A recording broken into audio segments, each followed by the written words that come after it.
Baik, Assalamualaikum warahmatullahi wabarakatuh. Perkenalkan kami dari eh,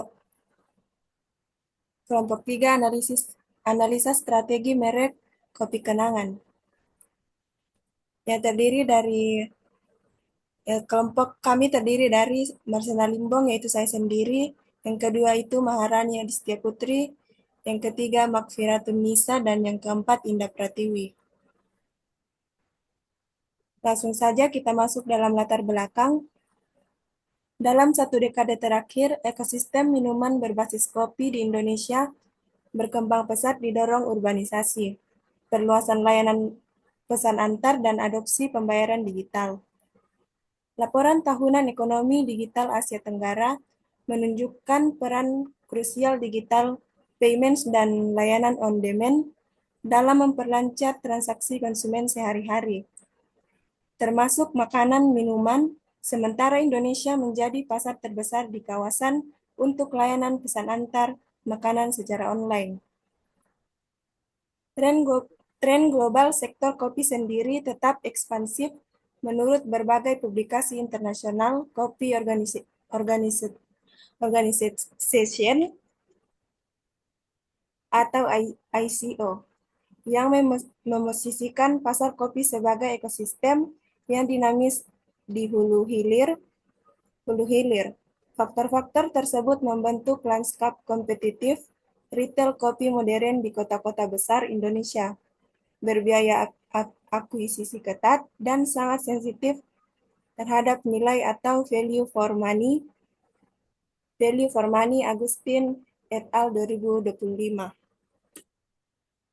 Selanjutnya yaitu tujuan masalah. Yang pertama yaitu menggambarkan profil dan merek kopi kenangan.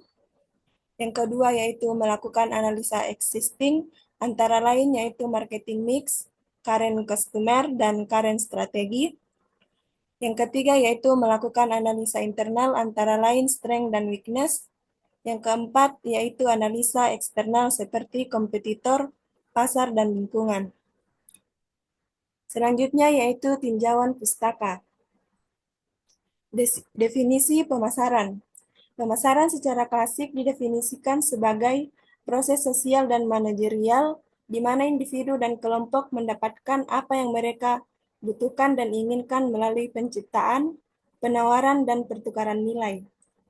Dalam pendekatan modern, pemasaran dipahami sebagai sistem yang menghubungkan tiga komponen utama, yaitu wawasan pasar atau market insight untuk memahami kebutuhan eksplisit maupun laten.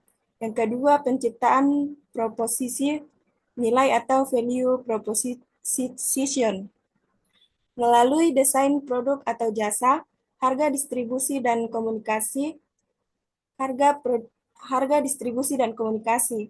Yang ketiga yaitu orkestrasi atau eksekusi lintas kanal yang konsisten dari hulu ke hilir.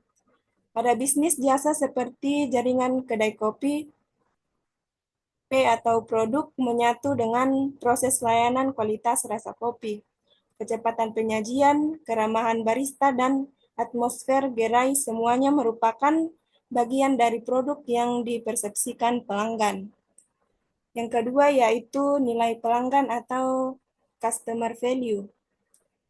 Nilai pelanggan adalah selisih antara total manfaat yang dirasakan, fungsi rasa atau kafein, emosional, nyaman atau gaya, sosial, kebersamaan atau komunitas, dan total pengorbanan yaitu harga, waktu antri, upaya, risiko tidak konsisten.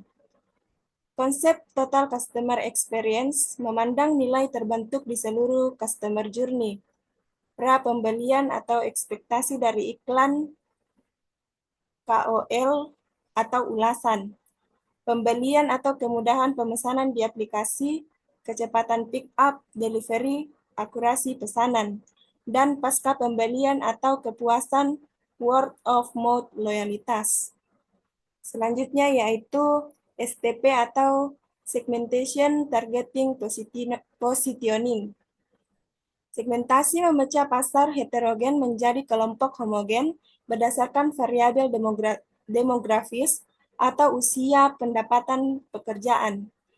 Geografis yaitu kota, tier 1/2, area perkantoran atau kampus. Selanjutnya yaitu psikografis, yaitu gaya hidup, orientasi, kesehatan atau gula. Dan perilaku yaitu frekuensi konsumsi, sensitivitas harga, kanal sensitif, sensitif, sensitivitas harga, dan kanal yang disukai. Untuk retail kopi sering muncul dua kelompok besar, yaitu value seekers atau sensitif harga, memanfaatkan promo orientasi fungsional, dan experience seekers, yaitu mengutamakan rasa atau brand aura, terbuka pada seasonal dan signature. Selanjutnya yaitu perilaku konsumen. Studi perilaku konsumen menelaah bagaimana konsumen memperoleh stimuli pemasaran dan lingkungan hingga menghasilkan keputusan pembelian, konsumsi, dan post-purchase. Model rangsang respon atau stimulus organisme respons memposisikan produk, harga, tempat, promosi, serta faktor ekonomi atau sosial sebagai input. Selanjutnya yaitu branding. Merek adalah kumpulan asosiasi yang tertanam dalam memori konsumen dan membedakan suatu penawaran. Kerangka customer based, brand equity atau CBBE menempatkan pembangunan ekuitas dalam 4 tangga, yaitu salience atau kemudahan diingat dan dikenali. Selanjutnya itu performance atau imagery, kinerja fungsional, rasa konsistensi, serta citra desain gerai dan narasi asal. Selanjutnya yaitu judgments atau feelings, yaitu penilaian kualitas, kredibilitas, pesanan hangat atau excitement. Dan selanjutnya yaitu resonance, yaitu loyalitas aktif, komunitas keterlibatan. Pada retail kopi, ekuitas merek bergantung pada konsisten rasa antar gerai, kecepatan dan keramahan layanan, storytelling atau asal biji kolaborasi lokal, serta desain pengalaman atau alur pemesanan, pick up, dan kemasan. Selanjutnya yaitu metode. Literatur strategi pemasaran merekomendasikan kombinasi alat diagnostik atau memetakan kondisi, dan sintesis yaitu merumuskan strategi. Yang pertama yaitu PESTEL, memetakan faktor makro, dan yang kedua yaitu Forecast, yaitu menilai struktur laba industri. Yang ketiga yaitu SWOT, yaitu merangkum kekuatan dan kelemahan internal dan peluang ancaman eksternal sebagai dasar TOWS yang menurunkan alternatif SO, WO, ST, WT beserta tindakan taktisnya. Yang keempat yaitu BCG Matrix, mengevaluasi portofolio yaitu signature, seasonal, varian sehat, dan RTD. Yang kelima yaitu Ansoff Matrix, memberi arahan pertumbuhan, dan yang keenam yaitu IV dan EV. IE Matrix memberi skor bobot untuk faktor internal atau eksternal, sehingga posisi strategi grow, hold, dan harvest lebih terukur. Yang ketujuh yaitu perceptual mapping, memvisualkan posisi merek vs persaingan pada atribut penting. Yang kedelapan yaitu KPI dan unit ekonomik, yaitu melengkapi alat-alat di atas dengan pengukuran. Sekian dari saya berikan kepada pemateri selanjutnya. Selanjutnya pembahasan.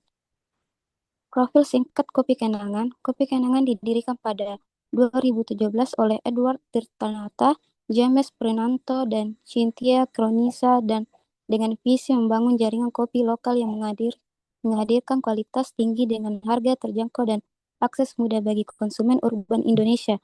Dari awal, brand ini menempatkan diri sebagai pemain grab and go yang mengandalkan SOP, rasa yang konsisten, operasi ringkas, dan ekspansi gerai bertahap di lokasi lalu lintas tinggi.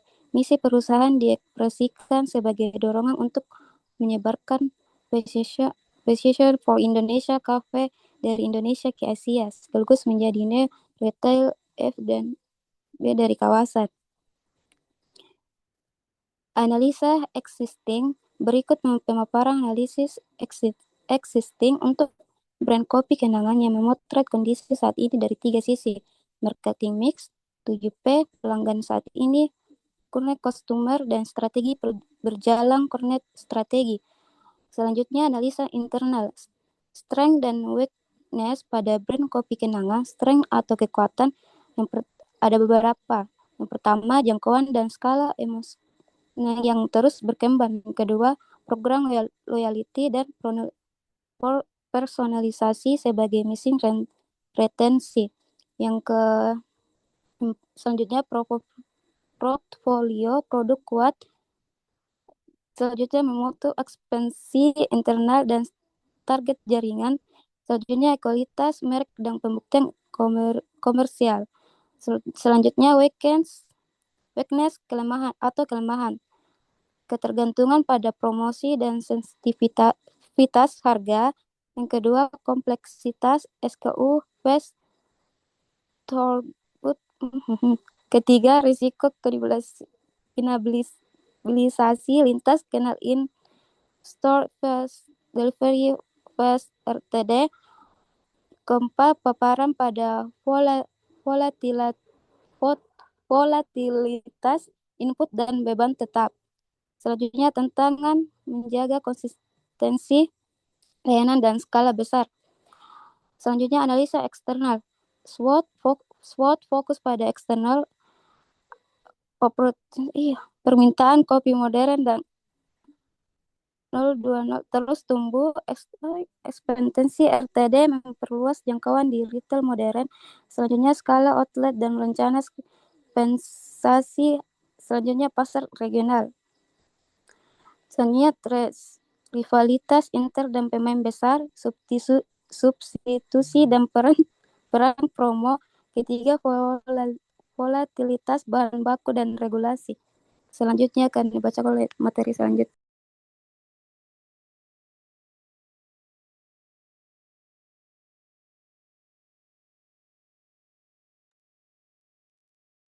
Baik, saya akan melanjutkan materi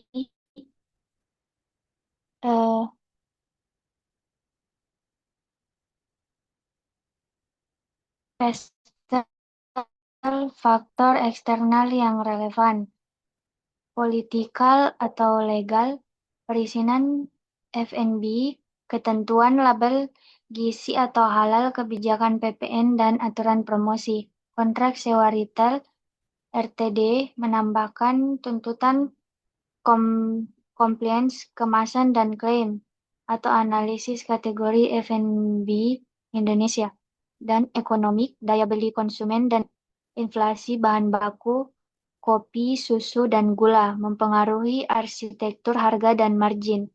Skala outlet membantu negosiasi pemasok atau analisis dan dikaitkan dengan target outlet dan ekspansi. Sosial budaya, ngopi perkotaan, value for money, serta tren low sugar atau non-dairy mendorong inovasi menu dan transparansi kalori. Teknologi, adopsi aplikasi dan pembayaran digital memudahkan order atau pick up dan loyalty first party data.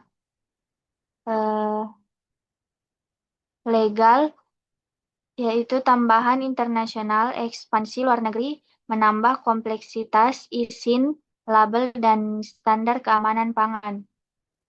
Porter's Five struktur persaingan atau ancaman pendatang baru sedang tinggi, biaya membuka kedai relatif moderat, tetapi skala teknologi dan ekuitas merek menjadi bearish atau analisis. Daya tawar pemasok biji kopi, susu, gula memiliki pemasok alternatif, namun volatilitas harga tinggi meningkatkan daya tawar, terutama jika multi-sourcing dan kontrak jangka menengah diterapkan. Daya tawar pembeli tinggi, konsumen punya banyak pilihan, yaitu jaringan lain, janji jiwa, fore, kedai independen, RTD, dan FMGG. Informasi harga transparan, sensitivitas terhadap promo kuat. Adapun ancaman produk substitusi, yaitu kopi saset, bahkan minuman non-kopi menjadi substitusi dengan titik harga akses berbeda. Kopi kenangan sekaligus peluang dan sumber kanibalisasi jika kanal tidak teratur. Rivalitas sesama pemain, banyaknya jaringan dan ekspansi agresif, janji jiwa, outlet mendorong persaingan lokasi, promosi, dan inovasi seasonal. Baik, saya akan serahkan kepada pemateri selanjutnya. Terima kasih. Baik, terima kasih atas kesempatannya. Materi selanjutnya itu IPE atau internal faktor evaluasi. Yang pertama itu pilih faktor internal material atau SW, yaitu NIS, brand, dan royalty. Omnichannel atau aplikasi, SOP atau konsistensi, inovasi menu, ketergantungan promo, kompleksitas, SKU atau biaya sewa atau SDM. Selanjutnya itu ada rating 1-4, yaitu menilai kekuatan kelemahan relatif saat ini, yaitu 1 sama dengan sangat lemah, 2 itu lemah, 3 itu kuat, dan 4 itu sangat kuat. Contoh brand loyalty 4, ketergantungan promo 2, kelemahan yang nyata,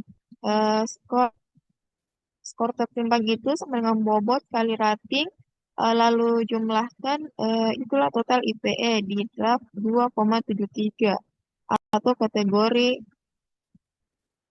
average. Selanjutnya itu IPE, eksternal faktor evaluasi. Yang pertama itu pilih faktor eksternal material atau OT, yaitu misadopsi 0,20, kurang sehat, ekspansi, R2 atau region, rivalitas atau promosi, volatilitas kopi, susu, gula, regulasi gula atau label, kemitraan, retail atau RTD.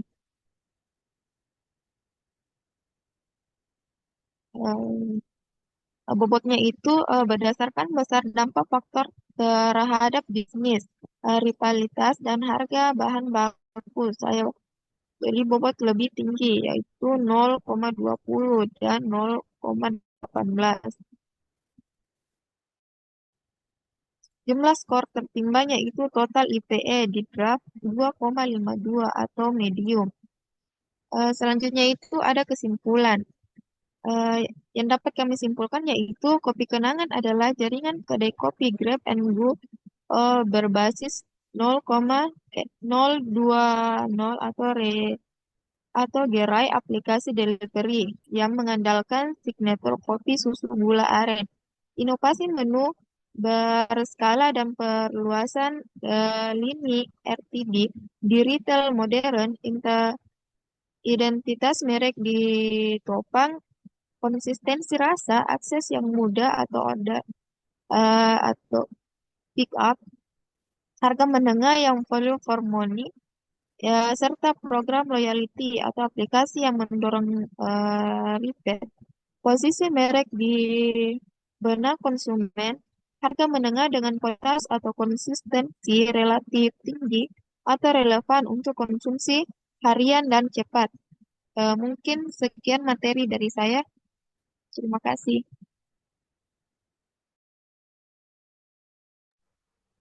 Baik, itulah hasil dari presentasi kelompok kami. Assalamualaikum warahmatullahi wabarakatuh.